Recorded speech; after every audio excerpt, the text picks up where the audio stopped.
Today on This Week Health. People were just out there going around IT buying whatever they want to buy. We had to really put in tight governance to stop the bleeding, certainly, of buying things and really looking at our software. We actually found 50 applications that were running on a system that nobody had signed on to in the last month. Think about cybersecurity, old product, old OS, just waiting for something bad to happen.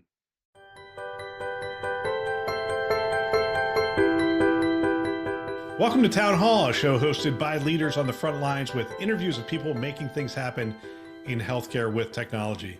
My name is Bill Russell, the creator of This Week Health, a set of channels dedicated to keeping health IT staff current and engaged. For 5 years, we've been making podcasts that amplify great thinking to propel healthcare forward.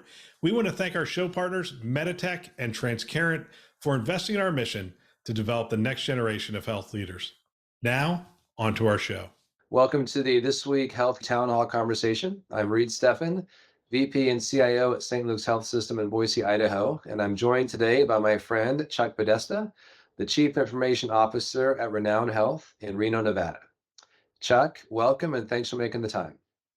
Thank you, Reid. No, I appreciate you having me on this Friday, and it is Friday, so I'm happy about that. Yeah, so Renown Health, I've been here for 2 years at Renown Health. I am the CIO, as you mentioned. Renown Health is the only integrated delivery system in Nevada. And in Northern Nevada, we're the only not-for-profit healthcare system. We do have a children's hospital. We have 2 other healthcare facilities, regional, which is in Reno proper. And then in the south part of Reno, we have a South Meadows campus as well. We also have an insurance company called Hometown Health. And we have a really tight affiliation that started in 2021 with the University of Nevada, Reno Medical School. So we're rapidly moving into more of an academic medical center type of environment for Renown Health. So we're super excited about that because my background, at least in the last 15 years or so, has been in academic medicine. So I'm excited about the journey. Yeah, so I mean, I started in healthcare, gosh, over 40 years now. And I usually, when I introduce myself, I tell people that just makes me old. But somebody stopped me one day and said, no, that means you have wisdom. And so I tend to lean towards wisdom rather than age. Yeah. So yeah, Wise yeah, seems better than old. So yeah, I think that's good. yeah. So I'm wise now. So but I started off actually as a computer operator. My degree in college was education, elementary education with special needs. And at the time, programming, basic, COBOL, all that kind of stuff was really getting big. And, so I went back to night school and then got a job as a computer operator and worked my way up. I think I've had every job in IT, which actually, even though a lot of it's aged, it's still relevant. But because I was a computer operator, I was a programmer. I actually was a CTO before it was called a CTO. Then I ran applications as a director and then moved into an interim CIO role and then a CIO role, all within healthcare at multiple organizations, mostly in New England. Although I've done 5 years in Southern California. I lived in Huntington Beach, worked for University of California, Irvine, that system. Prior to that, I was at the University of Vermont Medical Yeah. Center in New England.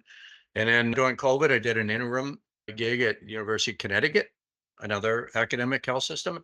And then, yeah, I wasn't really sure I was going to continue to be a CIO, but COVID really, I'm glad I didn't miss that from a CIO perspective. I mean, as you know, it was crazy, but it was a time to lead.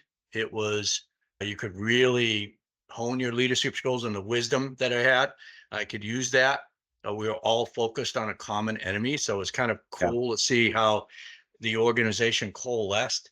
There was no job descriptions anymore. People worked long days, nights without complaining, did whatever, volunteered for everything. It was just so nice to see. And I'm hoping we can keep some of that going forward. But it was just amazing to see. Yeah, so I've been here for 2 years now at Renown. We've done a lot here. As I talked to you previously, when I got here, we were at 7% of OpEx. Yeah. And yeah, which is way high. And in 2 years, we're at 4% of OpEx.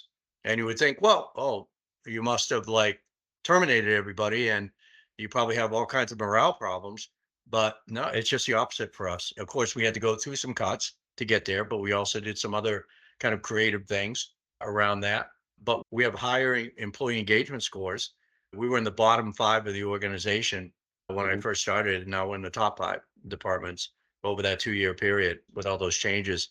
And so to me, there's a formula around how to make that happen. Also, our customer service scores have gone up as well. And our working relationships with the organization, our culture has completely changed to more of a culture of kindness as opposed to a dictatorial type of culture. Yeah. And so, and I've had ideas about how to do that, Yeah. but this is the first time where I kind of brought it all together because I had that 7% bogey out there Yeah. that I knew was not sustainable. And we were losing money as a lot of people were post COVID Yeah. anyway. We'll get back to our show in just a moment. I'm going to read this just as it is. My team is doing more and more to help me be more efficient and effective. And they wrote this ad for me, and I'm just going to go ahead and read it the way it is.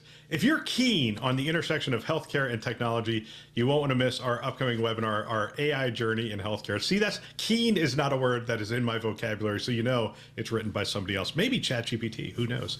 We're diving deep into the revolution that AI is bringing to healthcare. We're going to explore its benefits, tackling the challenges head on. We're going to go all in from genomics to radiology, operational efficiency to patient care, and we're doing it live on September 7th at 1 p.m. Eastern Time and 10 a.m. Pacific Time. So if you are interested in this webinar, we would love to have you sign up. You can put your question in there ahead of time, and we take that group of questions, we give it to our panelists, and we discuss it. And it's going to be a great panel. I don't have them confirmed yet, but I really am excited about the people who I've been talking to about this. So join us as we navigate the future of healthcare. Trust me, you don't want to be left behind. Register now at thisweekhealth.com. Now, back to our show.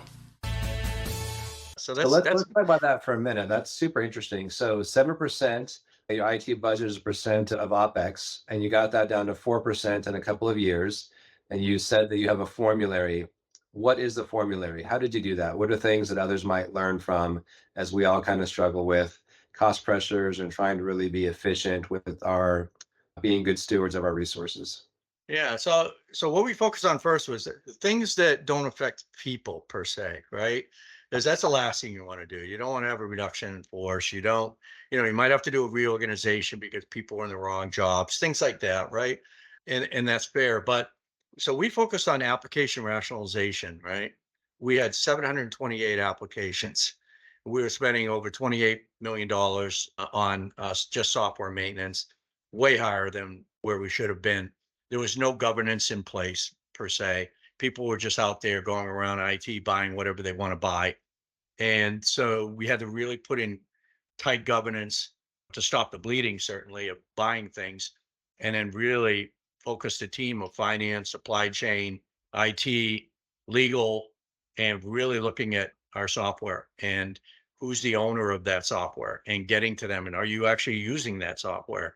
We actually found 50 applications that were running on a system that nobody had signed on to in the last month. So, and think about cybersecurity. That's a Yeah, vector. right. Yeah, old product, old OS, just waiting for something bad to happen, along with just the software maintenance. So we started down that path. In 2 years, we've cut about 4 million out of that 28. We're down to 24. It's ongoing. We continue to keep going with the program. We have a whole formula of how we do that. People assigned to it. So that's been cool. That's been a big hit on the 7% without really affecting people in the organization. But we did Yeah. have to do, we did have to do reduction in force. I focused more on leadership. What I did was a lot of times staff get the brunt of reduction in force. And in a lot of ways, it's not fair. Typically, leadership, certainly you're making more money. So if you do a cut in a management position, you're going to get a bigger savings. But what I did was called a span of control. You look at who reports to who and how many people a manager has under them. If you've got a manager who's got a supervisor and then everybody reports to the supervisor, you don't need the manager, right? Or you don't need the supervisor. Somebody's got to go, right? So you start to looking at, we were somewhere around 1 to 5, 1 to 6 span of control. And now we're in 1 to 9, 1 to 10 range. And so again, you're cutting people, but you're doing it in a scientific way of making the organization better. You know how organizations grow organically. You get a person here, you don't want to lose them, so you make them a manager over here, and so it's time to take a step back and really look at that. So that was a component. Another piece we looked at was core competencies. What should in IT should we be doing? And what should we not be doing? And the way I looked at it was like, are there companies out there that can do it better, faster, cheaper? Yeah. And if they could, then we need to talk to them. So when you look at data centers, right? We had already had a lot of our data center outsourced to NTT, so that was good. That's not a core competency. We shouldn't be running data centers. And I know we're all moving to the cloud, but we shouldn't be managing that either. Other people can do it faster, better, cheaper, right? Desktop support, no. Help desk, no. Asset management, no. Right? Other people can do it better. Again, faster, cheaper. So we looked at all those areas and we did a couple of things. Some areas we just did straight managed services. Here you go. Asset management, for example. You got an India operation? Awesome. You can get people in India to do our asset management, right? At a much lower price point. Right? So boom, we other areas like desktop support, we liked our services. We have a bunch of people doing that, very committed, very good at what they do, known by the customer. So what we did was this thing called rebadging. So we rebadged a company called R4 Solutions. They have an India operation. And what we found is because they are a for-profit company, they tend to manage people on metrics better than not-for-profit companies do, right? And it's just, I think in healthcare, from a leadership perspective, when it comes to actually managing by data and metrics, we're not as good as for-profit, right? Because that's where the margins are for them. So what we found is we started looking at, for example, desktop support, people, how many help desk tickets they close in a day, right? And some were very high and some were only very low. And we're like, okay, you start looking at that. And now you work with those individuals. And what you find is that now you can do a lot more work with less people, right?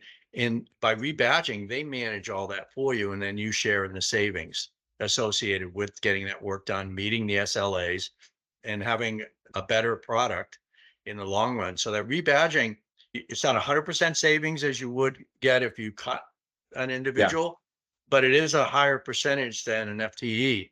They managed all the, transition over. We did transition bonuses to keep people whole, and they were able to use our insurance company if they wanted to for their health. So we did a lot of things there to do that. The other thing we did was what's called a professional employment organization with TriNet, where now we can hire from all 50 states because, as we know, we're all pretty much remote now with COVID. And so that's helped us a lot get rid of consultants, right?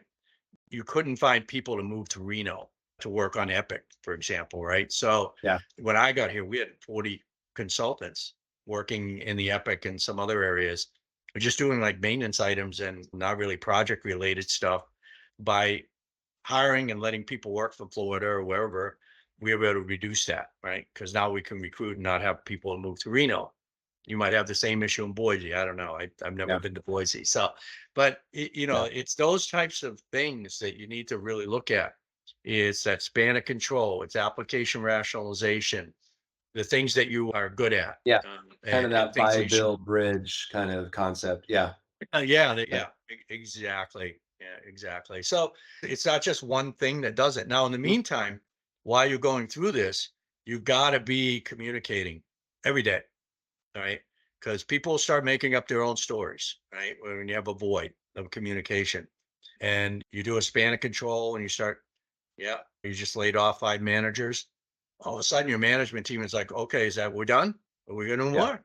Yeah. Yeah. So you've got to talk to them about, no, this is what we've done. This is span of control, how it works. And so I'm very transparent and people get it. They're adults, they're human beings. And if you're straight with them, they might not like what you're saying sometimes, but at least they'll respect that you're being honest with them. And that's why I Yeah. find a lot of organization when you start hiding things and they just make up their own stuff, and that's the morale issue. What I Yeah. found being very transparent, people on board. The other thing I did was educate them on our finances, not just IT. We're at 7%. Our goal is 4. Let's rally around that, right? Oh, where is it this month? We're at 6.2. Where is it? Oh, 5.7, right? You give people a challenge and a goal. People love that, even though it's kind of has a negative connotation. And then in the organization itself, I mean, we were losing boatloads of money, 21 and 22. We've turned it around in 23. But every month, whatever month we've closed, I would present all of our organization. I would present our EBITDA. I teach them what EBITDA was. Now they look forward to that every month because we're actually turning the corner. And and they can see now that, you know what, we're probably not going to have to cut as much anymore. One, we're at 4% now. And two, the organization's is better. Now we can start planning for the future. You get your whole team around that now. And that's, I think, where our engagement scores went up because they felt communicated to, part of the solution. They were able to come up with, Yeah. if they found something, bring it forward, would get our savings, things like that. So multifaceted, but you could definitely lay it out in a plan. And I could definitely like work with somebody and say, okay, this a new CIO going into an organization, 7% or 6%, whatever it is. Sure. Here's step one, here's step two, here's step three, so there's a model now. And I'm actually going to Becker's and I'm going to talk about that model. And I've got another podcast coming up in September to talk about that model as well. The other thing I would say too is we need to, and I mentioned this to you in the last conference we were at, as CIOs, we really need to look at the size of our organization and stick to the knitting, right? We're 1.7 billion or so. We shouldn't be doing AI innovation, spending money on shiny, bright objects. We should understand it, see where it's going. But I'm going to talk to my friends over in Cleveland Clinic and Mayo and what are you doing? I'm going to talk to Epic. What are you doing with Microsoft? Let them do all that shiny, bright object innovation stuff and then share with me what works. And then I'm going to be much more successful. And I'm not spending money on things that may not work. I'm a big believer in pilots. And I think we should do those as long as it's very low cost or no cost. But some of this innovation stuff, and to get from 7 to 4%, you can't be focused on AI and some of these other things that are out there. You need to stick to the knitting to get to that. And that's why I'm trying to get the CIOs, stop building your resume off of shiny, bright objects, looking at, I need to get Epic into Azure so I can get my next job. No, how's that helping your organization? Go from 7% to 4%. You'll be best friends with the CFO and the CEO. And then when you want to go to your next job, you're going to have so many references that you're going to just blow away the competition, right? So that's the message. Yeah. we can have a whole different conversation on that, the CIO resume building versus like really working for their employer. It's a fascinating topic. But I think, Chuck, you use the word formulary. I think that's really applicable here. So I love the really simple formulary you laid out. So as you look to be a good steward as the CIO of an organization, there's a process you can follow. There's a roadmap or a framework, app rationalization. And none of this is new. None of this is like, we should have thought of this, but it's just putting it in a sequence, logical order, app rationalization, span and control, buy versus build versus bridge solutions. I think you've done a nice job. Core competencies. And it's actually interesting. Some of the things we did about core competency in IT actually spread throughout the organization. As part of the process, we started looking at other parts of Renown for core competencies. And we were doing our whole nutrition services and our environmental services, right? We're all in-house and getting bad scores from patients and all that. We ended up going to a managed service on that. And not only saving 7 figures per year, but we've gone live. I think we've only been live about 3 months now, and our scores are actually going up. So cooking food and cleaning floors is not a core competency of healthcare, right? Other companies can do it faster, better, cheaper. So when you lead the way in IT with these things, other people pick up on it. Yeah.